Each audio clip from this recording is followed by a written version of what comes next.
What is the most effed up thing you have seen? When I was 10, I was hanging out with a couple of friends, riding our bikes. This truck comes flying down the road, and we jumped out of the way. One of my friends didn't make it. He almost made it, which made it even worse for him.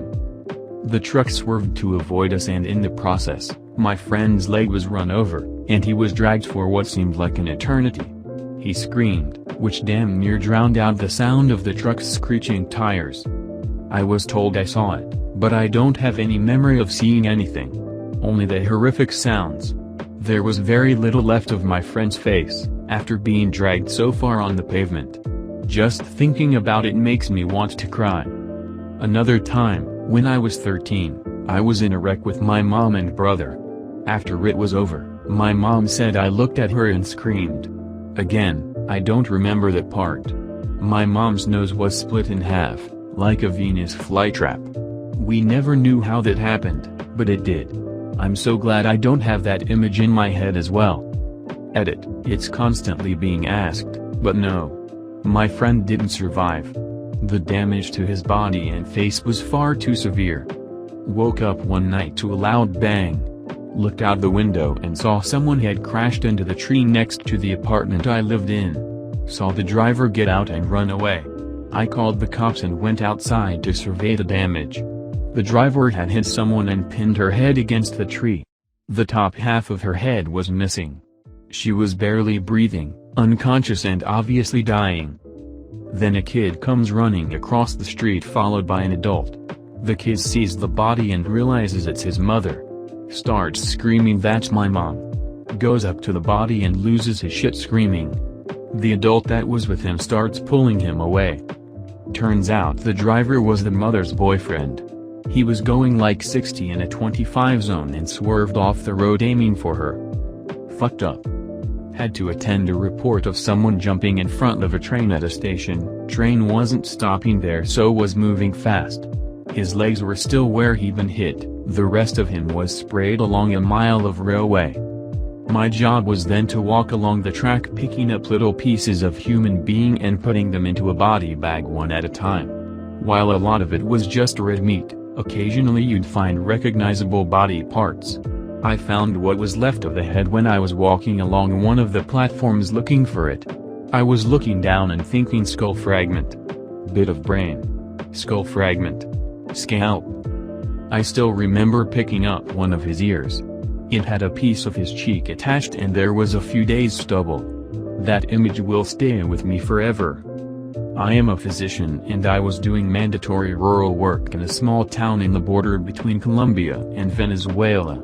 I heard a bunch of yelling and screams from the nurses, so I expected something bad coming into the ER. There was a car crash close to the hospital and they brought the wounded.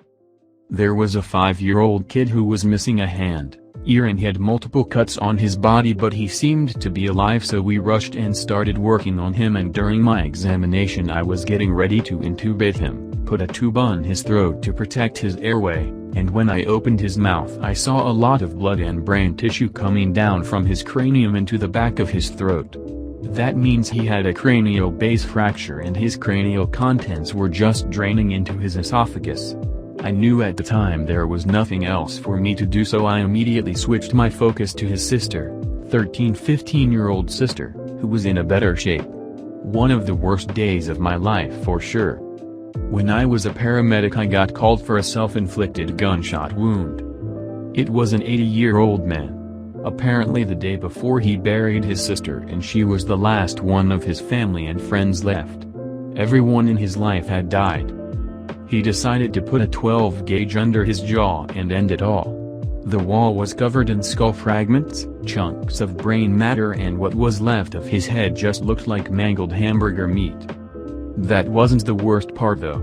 I'd how this happened, but his face was laying next to his head completely intact, halfway dangling off of the pillow that he'd laid down on. That was almost 10 years ago and I'm still bothered by it. Maybe not that fucked up to someone else or if you watched this kind of thing in a video, but fucked up to me because it happened to me, so I saw it all up close and firsthand. It's just before midnight and I'm on a motorcycle coming home. I'm literally one street from my turn and a guy blows a stop sign and T-bones me. Drivers often don't see motorcycles. Most drivers' brains are like wired to react to a set of headlights, so one headlight doesn't register as a moving vehicle. Anyway, I get hit on the right side and somehow twisted around the bike, landing on the pavement, and the bike is on top of both my legs. And his front bumper is pinning the bike onto me. I sit up, not smart to move after a serious accident, and don't remember feeling pain. I had the wind knocked out of me, but I raised my left arm and saw it was completely twisted around backward. It was broken in half above the elbow. Which was fucked up for me to see my own arm all mangled. I immediately knew this was a serious accident. I look up at the driver, expecting him to get out and help me, exchange insurance info, etc. I'm mostly concerned with getting out of the street so I'm not hit by another car. The driver backs his car off my bike, then puts a drive and takes off. Which was the second fucked up thing to see. A bystander saw the crash, saw that I'm in an intersection, immobile, and cars are coming. She runs into oncoming traffic to stop the cars from running me over. Very cool and super not fucked up. The cars stop and, I think, maybe 5-6 people all came out of their vehicles to help. I'm still in shock, so I can't remember feeling any pain. Someone lifts the bike off my legs and, out of reflex, I adjust myself, really not smart given what happened. I raised my legs to scoot back and felt my left leg lift and my right thigh and knee lift, but my right foot didn't go with it.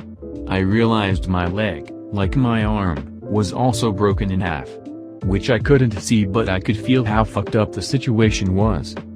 I knew that it's really bad to move anything near a broken bone because the bone can punch through the skin and expose the wound to open air. So, while panic sobbing, I ask a guy, am my legs broken? Did the bone punch through? Can you see? It's bad if the bone punches through, right? He looks at my leg, pauses, then says, you're gonna be cool, man, don't worry. Clearly trying not to mention my pant leg was soaked in blood and the bone clearly punched through. So I have a plate in my arm and a rod in my leg now. Silver lining, the guy who hit me and fucked off. His bumper broke off as he escaped and his license plate was attached to it. So he was caught almost immediately and charged with felony hit and run. Maybe this isn't as fucked up as most of the other stories, but thought I'd share anyway. Not something I saw, but I did see the aftermath. 5 years ago, my father died by suicide. Thankfully it was a clean shot, but he shot himself in the head with a pistol, and my older sister is the one who found his body.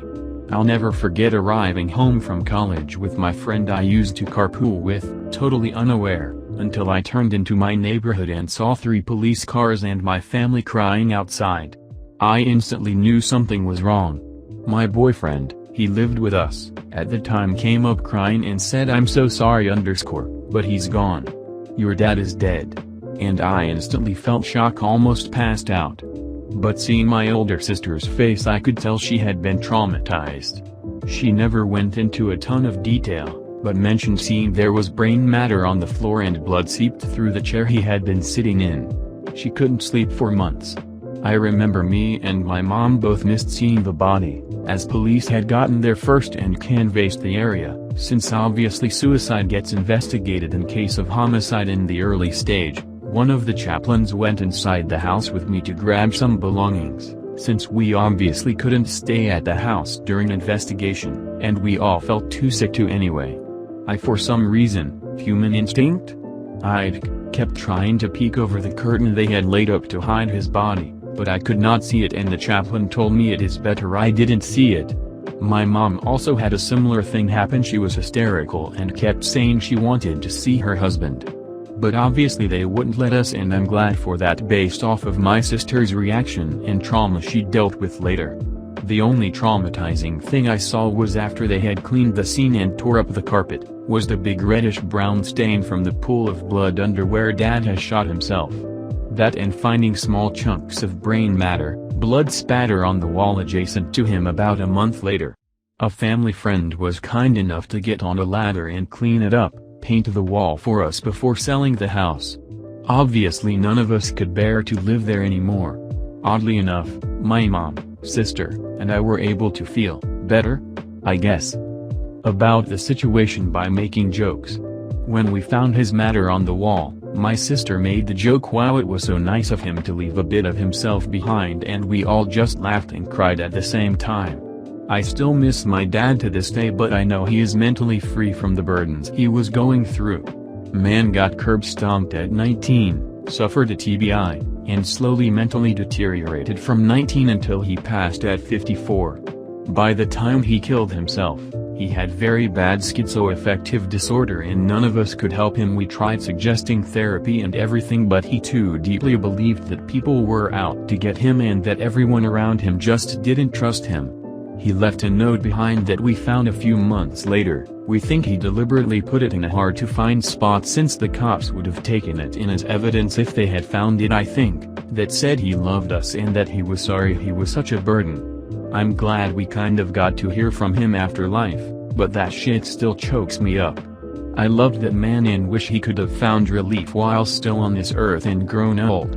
Every time a life event happens now, I always think how I wish he could have seen it.